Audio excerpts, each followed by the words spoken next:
नहीं, मैं इस तरह से नहीं मर सकती। मरने से पहले मैं अपनी बहन की मौत के गुनहगारों से बदला लूंगी और अपने कबीर के लिए भी एक ऐसा मैसेज छोड़कर जाऊंगी कि उसे मुझ पर नाज होगा, चाहे इसके लिए मुझे अपनी जान ही दांव पर क्यों न लगानी पड़ जाए।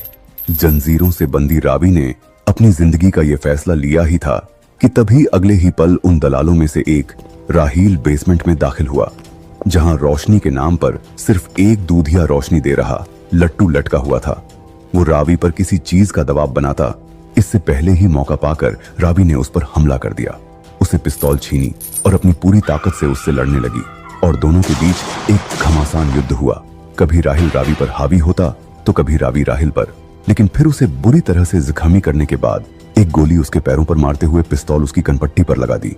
अपनी कनपट्टी पर पिस्तौल देखकर राहिल की घबराहट बढ़ गई और वो उसके सामने अपनी रिहाई की भीख मांगने लगा।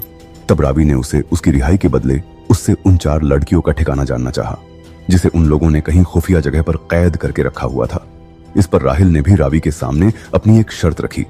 राहिल ने रावी को बताया कि उसे उसकी शर्त माननी ही पड़ेगी और वो उसे नहीं मार सकती, क्योंकि अगर रावी ने उसे मारा तो फिर वो उन 4 लड़कियों को कभी भी नहीं बचा पाएगी, जिसे बचाने के बारे में वो सोच रही है, क्योंकि 12 घंटे के बाद कल सुबह उन लड़कियों को ये सेक्स रैकेट को चलाने वाली मैडम देश के बाहर भेजने वाली है और सिर्फ एक वो ही है जो उन सभी लड़कियों के ठिकानों के बारे में जानता है। इस मैडम के बारे में सुनकर रावी को काफी अजीब लगा, क्योंकि उसने कभी अपने सपने में भी नहीं सोचा था कि कोई लड़की इस तरह के घिनौने धंधे की सरगना भी हो सकती है। मगर इस बारे में ज्यादा सोचने के बजाय उसने अपना पूरा ध्यान उन लड़कियों को आजाद करने पर लगाया और अंत में वो राहील को हॉस्पिटल में ले जाने वाली शर्त के लिए राजी हो गई।